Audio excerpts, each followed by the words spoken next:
Have you ever risked everything for your dreams? No backup plan, no current income, all in. Because this is what I'm doing right now. So you have front row seats to guess if I'm on my way to succeeding or ruining my life. For anyone who wants to know what chasing your dreams feels like and never had the chance to do it yourself, this one's for you. Or okay, not everyone has dreams and that's chill. Maybe this is for you to better understand what's wrong with your dreamer friends. And for those who've already been through this or are doing this too, all the best.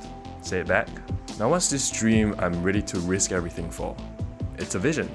Big time YouTuber with millions of views, let me finish, running a related business that engages people to become greater versions of themselves. Then there'll be more people who make the world a better place in small, personal ways, and I won't have to worry about money. Am I too old to be this naive? Most likely. But sometimes, there comes a point in life where risking it all is the only way to know for sure. No multitasking, not doing it as a side hustle. All in. Almost as if my life itself depends on this thing. This is the only thing that matters now, and I wouldn't have truly tried if I still played it safe. Now, I've saved a few things about dreams for you. I'm Phil, and everything not saved will be lost. Safe to say, here are some things about impact that aren't lost. We're going to start with this TikTok by a writer called Jin Woo I stumbled on. One of my best friends from university is an excellent musician, artist, and a programmer. He talks about his friend's last project, which was this video game about a ghost of a girl taking vengeance on Japanese soldiers during the colonial period in Korea. It failed commercially. And it was his third big attempt at being a game dev. And after that, he became a literal hikikomori. Like, I really mean it. I tried to seek him out for an entire year because he had cut off all contact with everyone, turned off all his socials, his phone number was gone, his email was gone, everything was gone. If you watched this and thought, damn, creatives sure are weak, then, come on. He did try his absolute hardest at least 3 times. But anyway, here's the point of the video, and it's my point too. The risks in being a creative aren't only about having no money or career advancement. And I don't mean like, you'll lose money or your career prospects or something like that. I mean that creatives are damaged by their craft in ways that takes something out of you. When I create something and put it out there for the world, that's my soul in this thing right here.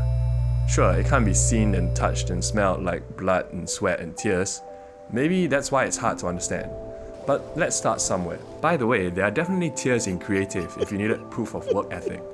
But on to everyone who works, whether it's blood, sweat, tears or soul, all of that is energy. Then you might be wondering, don't people who start businesses go through the same risks? Money, career prospects, energy, etc. Well, to be honest, I'm sure business owners break down too, so let's put aside all arguments about resilience and perseverance and just theoretically ask, why don't business owners break down after a failure the way creatives do? Well, Jin Woo proposes this. I've seen so many startup founders tank millions into their startups and then happily walk into failure, then start all over again with a smile. And I think maybe, this is just a guess, but it could be that the path of a creative is one where you essentially bet your soul. And that's why you come out the other end irreversibly broken. So yes, whenever I put something out here, it is a bet on my soul. And it falls flat, fine. Work ethic, right? Lots of soul to go around too. Keep putting mine out there. But if it never takes off, eventually there may come a point where I just can't. Then what happens? Only one way to find out. It also seems like the solution to making something profitable is don't be too emotionally invested into it. It's like people can only be driven by one thing at a time. Is it money or impact? And this isn't even really a choice, it's ingrained in us. If our goal is to become financially free, then creating stuff is just another method to get there. But if the point is to make an impact on the lives of others, then the creation is the thing that's going to do that. How can I not pour everything into it? I'm not saying we can't do both, we just can't do both equally, can't do both well. That's just how it is on the way up. I'm saying people prioritize one thing and that compromises the other. It's a different story when you're already up there, but this video isn't about that. Fortunately or unfortunately, it's ingrained in this current version of me to care about what I create and how that affects you. Maybe I am being pretentious and precious. Creatives tend to have a reputation for that. We see the harsh realities and big problems of the world and think it should change. So we express our ideals onto the world and hope individuals change in a direction that is more united than divided. Occasionally, some creatives stay true to form while being commercially successful, but more often we either stay broke, give up, or sell out. And not to mention how we live in a world where creatives receive pitiful rewards for Herculean efforts, essentially, where people repeatedly remind us that we're not necessary. We're not doctors, we're not engineers, we're not necessary for society. That's what they say. Ah, right. The engineers and doctors that actually help people, and lawyers and bankers that make things run around here. People are out there struggling to make ends meet, stressed out to provide for their family, or caught in wars started by someone else. You can see all that, you can touch all that, while I just want to make people feel something. We don't even know what that is. I have a vision. Get out of here, right? Well, I'm not here to argue for my non-essential worth, or by extension, the non-essential work of creatives, because when has that ever changed anyone's mind? I just want to make you feel something, because I wonder how many things in the world could be different if more individuals could feel what I'm trying to say. So what is this thing that I want you to feel? Let me use this next scene from Mad Men to get into it.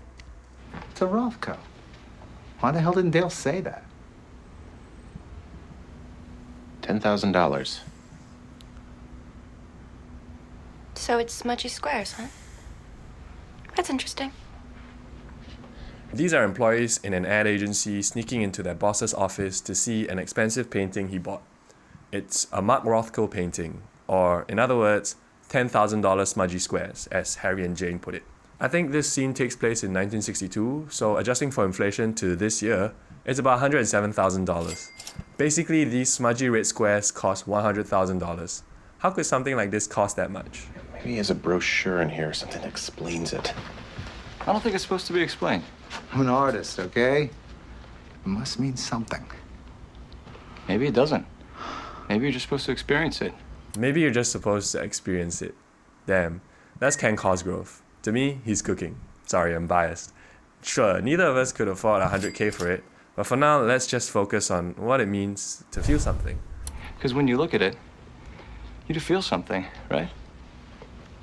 It's like looking into something very deep. You could fall in. That's true. Did someone tell you that? How could someone tell you that? Yeah, I love that line. How could someone tell you that? But I don't actually think it's impossible to help someone just get it. So I choose to interpret it as a genuine question, because that's what I'm trying to do right now. How could someone tell you how to feel? How do I communicate to you what it means to feel something? Well, maybe if I tell you how I feel and how my feelings work, it could inform your own understanding for how your feelings might work. How could someone tell you that? This is pointless. Let's go. And that's the end of the scene. For a lot of people, most people, it's probably gonna feel pointless. If you don't get it, you don't get it. But I'm still here. Maybe starting with an abstract painting to explain how to feel is a tall order. I mean, fine art itself is hard to get, I agree. I don't get it a lot myself. But the only reason I can appreciate fine art even just a little more now is because of Kenny in this scene. It's like looking into something very deep. You could fall in. From there, we can all apply this simplest level of appreciation to anything we don't understand. Beyond just art, it's honing intuition. Have you tried just paying attention with your senses and to how your body feels in response? Just sit with it. But okay, 100K to feel something. At that dollar amount, I don't know if it's still about the benefit of people. The price of fine art being purely fabricated by perception of rich people is its own issue. And I wouldn't know better because I'm more of a commoner creator for commoners. So maybe we can understand it a little more with art that's a little more common to all of us. Music. I co-created the song Like a G6. I did this song Kiara Gold. This is David Singervine. He's one of the producer-songwriters who made Like a G6 and Gold by Kiara. He's half of the experimental pop group Terra Jr. And I remember when we sent it off to the major label, they did everything they could to not make it a single. They were like a G6. What does it mean? What we don't get it. We don't understand how to present this to the world, you know? It doesn't sound like a hit single. Same exact thing happened when I did this song Kiara Gold. And every label who hit me up after we uploaded it on the internet were like, oh, we like it, but I don't know, maybe it's a little strange. Classic storyline. Artists create art, people don't believe in it. When you're in the middle of getting your message, your vision, your vibe, your creativity out there, who'd ever know for sure if it'll take off? I guess that's why, even though it's naive and foolish to believe in this dream of becoming a YouTuber, if I don't believe in my own dream, no one else will. Fast forward today, Gold by Kiara, it's like triple platinum. And Like a G6 should be diamond any day now. Yay, it's the happy ending, when art blows up even when all the haters and naysayers said it wouldn't. So what's the moral of the story? The moral of this story is, from the major labels to the hotshot managers, they're only going to truly believe in you when the crowds have already formed. So stop seeking validation for your art from people who would never give two shits about it unless they see a bunch of other people caring. And the only reason other people care is because you care. The only reason other people care is because you care. I really want to believe this. You know I'm biased. What I'm also hearing is never apologize for your art. He says this is how the crowds form around you. But remember earlier in this video, it also seems like the solution to making something profitable is don't be too emotionally invested into it. I've seen so many startup founders tank millions into their startups and then happily walk into failure, then start all over again with a smile. Of course, success isn't as straightforward as just caring about what you create. If it was, Slot wouldn't be profitable. I'm aware. Reality is harsh and the world has big problems. But I'm not here to adapt to the world. Not this version of me. Sure, if you never see me here again, it's because I've become someone else, and I hope I like that guy. But for now, I'm here because I think the world should change. Not even for me, but for itself. People care because you care. Many times that's not true, but it should be. So I won't be apologizing for my art or my dream, even though the odds of success versus failure aren't equal by a long shot. Even though it's naive or idealistic or whatever. Yeah, it is. That's the point. The world should be better. I've told you how my feelings work, so you can investigate how your feelings work. And I just want you to feel something, because how many of the world's problems can be solved by each of us becoming better people individually? Live well. Here at LTAP, we make content about what it means to live well as a kind of answer to everything. There could be billions of different interpretations to this, since ultimately everybody gets to decide for themselves individually. But if you're interested in our suggestions, you could stick around with us. We have a lot to answer for a friend.